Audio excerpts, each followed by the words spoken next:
लेकिन उससे पहले मैं विद्यालय के प्राचार्य महोदय से निवेदन करूँगा कि वो यहाँ आए और बच्चों को और जो बच्चे ऑनलाइन में जुड़े उन्हें आशीर्वाद प्रदान करें और कुछ हमारे जो महान जादूगर मेजर ध्यानचंद सिंह हैं उनके बारे में थोड़ा सा यहाँ पे अपने शब्द रखें।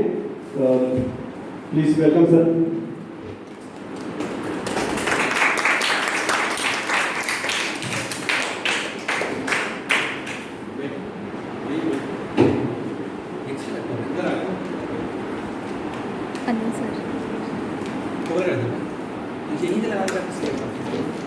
Respected teachers,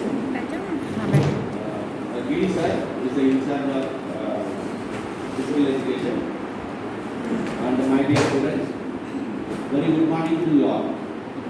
Sorry, good afternoon. Now you see, you know how the sports day we used to celebrate in our Kendra Vidyalaya. तो वो स्पोर्ट्स डे जरूर याद होगा जब इलेक्शन के बाद 2019 में और honourable member of parliament Shri Santosh Pandey ji came here as chief guest. He was here with us for more than 1.5 hours. We presented the prizes. And this is the way to celebrate sports day in Kendra. But now, on this pandemic situation, the KBS is not bringing time to celebrate National Sports Day in remembrance of the answer. आपको पता है now which is the highest sports award of Government of India? मैं ले आती हूँ laptop Which is the highest sports award? Sports category का highest award सिर्फ एक व्यक्ति को मिलता है, that is only one award given by government of India. पूरा इंडिया में एक ही को मिलता है। You know earlier it was called the Rajiv Gandhi Khel Ratna award, है ना, राजीव गांधी के नाम से वो अवार्ड शुरू किया था। The highest achieving sports personality will receive every year.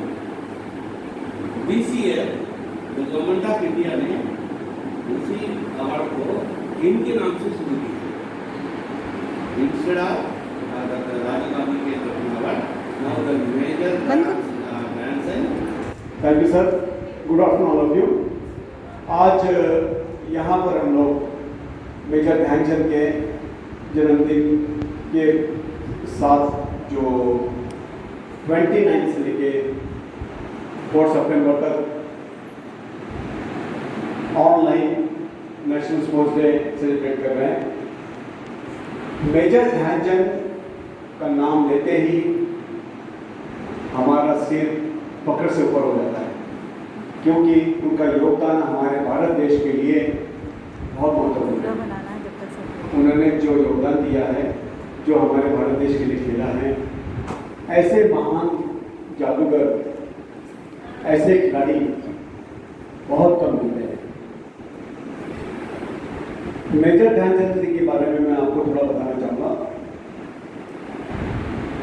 उनका जन्म 29 अगस्त 1905 को इलाहाबाद में हुआ। झांसी के रहने वाले थे वो। उनके पिताजी का नाम सोमेश्वर सिंह, जो कि उस समय ब्रिटिश आर्मी में वो कार्यरत थे। और ध्यानचंद उस समय छोटे थे और पिताजी का बार बार तबादला होने की वजह से वो आगे नहीं बढ़ पाए और उन्होंने बीच में पढ़ाई छोड़ दी। फिर वो झांसी आकर बस गए। एक बार ऐसा हुआ कि कुछ मैचेस चल रहे थे हॉकी के, जिसमें मेजर ध्यानचंद सिंह ने अपने पिताजी से कहा कि मैं हॉकी मैच देखना चाहता हूँ, और वो अपने पिताजी के साथ हॉकी मैच देखने चले गए, जिसमें आर्मी की टीम भी खेल रही थी। उस समय एक टीम थी जो वो 2 गोल से हार रही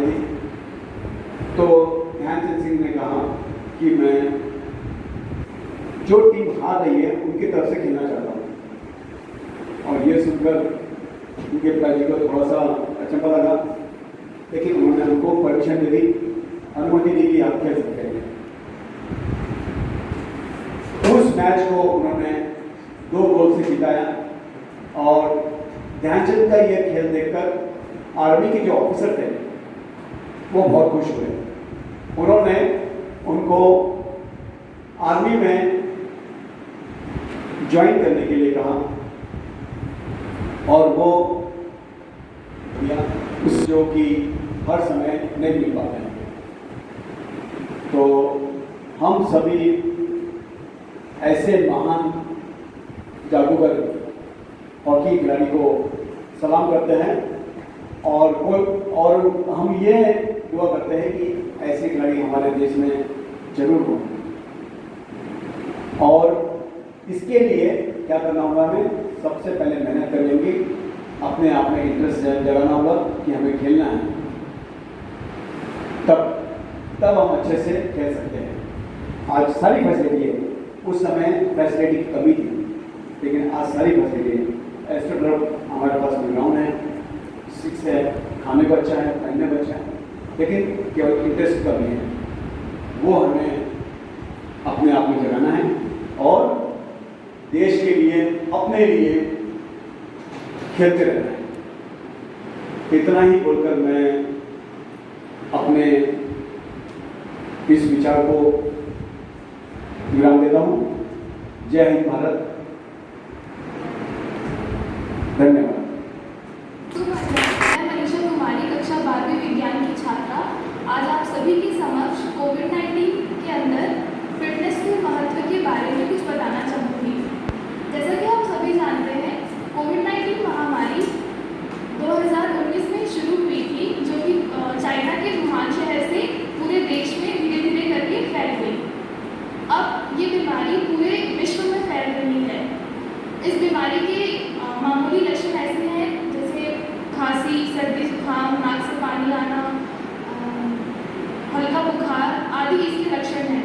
इस कोविड-19 महामारी से बचने के लिए हमें 3 चीज़ों का ध्यान रखना है। पहला, मास्क जरूर लगाएं। दूसरा, 20 गज की दूरी बनाए रखें और भीड़ भाड़ वाले इलाकों में जाने से बचना है। दूसरा, फिटनेस का इस महामारी में बहुत ज़्यादा महत्व है। वो इसलिए क्योंकि अगर हम फिट रहेंगे, हमारी अगर इम्यूनिटी अच्छी रहेगी, रोग प्रतिरोधक क्षमता अच्छी रहेगी, तो हम इस महामारी से लड़ सकते हैं। कोविड-19 महामारी ज़्यादातर उन्हीं लोगों को होती है जो कि शारीरिक रूप से कमज़ोर होते हैं, जैसे कि बुजुर्ग। हमें इस महामारी में बुजुर्गों को प्रोत्साहित करना है कि वो फिटनेस की ओर ज़्यादा ध्यान दें, वैक्सीन लगवाएं। जैसा कि हम सभी जानते हैं, अभी तक कोरोना महामारी की कोई सटीक दवा नहीं बनाई गई है। अभी तक इसकी सटीक दवा बनाने के लिए बहुत मेहनत करनी पड़ेगी और हमारे पूरे विश्व के वैज्ञानिक इस चीज़ में लगे हुए हैं। तब तक के लिए उन्होंने हम सभी को बताया है कि इससे बचने के लिए और इसे रोकथाम करने के लिए फिटनेस, व्यायाम, प्राणायाम और काढ़ा जैसे काढ़ा को सेवन करना है। हमें व्यायाम के अंदर हम कर सकते हैं अनुलोम विलोम, भ्रामरी प्राणायाम कर सकते हैं, जो कि हमारी श्वास नली को अच्छा करता है और हमारी एकाग्रता को भी बढ़ाता है। फिटनेस हम वहाँ कर सकते हैं जब हम कोई काम ना कर रहे हों, शाम सुबह हम फिटनेस को कर सकते हैं। जैसे कि अभी लॉकडाउन लगा था, तो लॉकडाउन के अंदर कई लोगों के पास काम नहीं था और लोग वर्क फ्रॉम होम कर रहे थे। तो उस समय में आप घर बैठे बैठे व्यायाम प्राणायाम कर सकते हैं और अपनी फिटनेस को बढ़ा सकते हैं। इन्हीं शब्दों के साथ मैं इतना ही कहना चाहूँगी। Good morning, everyone. I extend a warm welcome to our respected principal, sir, teachers, and my dear students.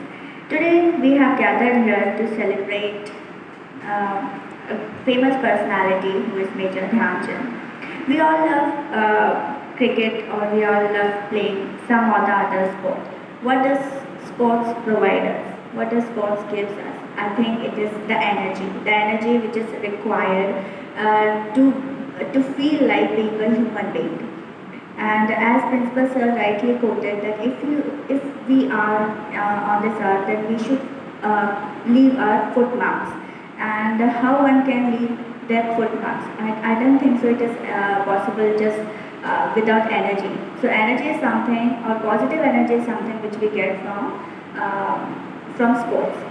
Whereas I'm really happy to see that India is in a transition period where where people are giving more importance to sports, and they are really excelling in sports in like tremendous way.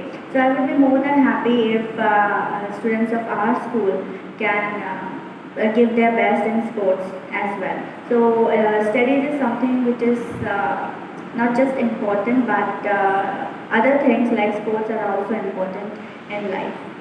So that's it. We all love cheering for a cricket match on the television. We like playing badminton in a lane near our house.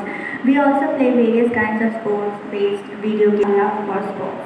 Sports play an important and necessary role in our lives. It is a great activity that gives us various benefits and helps us with physical fitness too. It helps us build self-esteem, motivates us, improves concentration, and much more. Schools do organize various kinds of sports activity which helps students and encourage them to choose the sport of their choice and excel in that sport.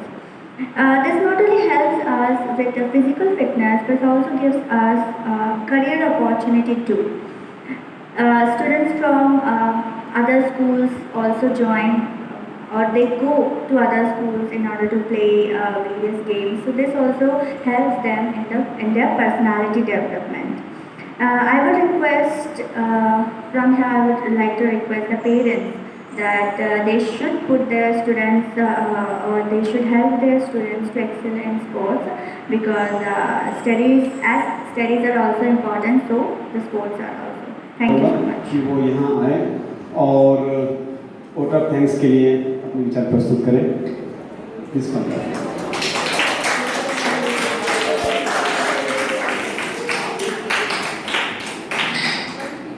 आदरणीय प्राचार्य महोदय, शिक्षकगण, सभी बच्चे जो इस programme को live देख रहे हैं और जो ऑफलाइन देख रहे हैं, सभी बच्चे, स्पोर्ट्स डे,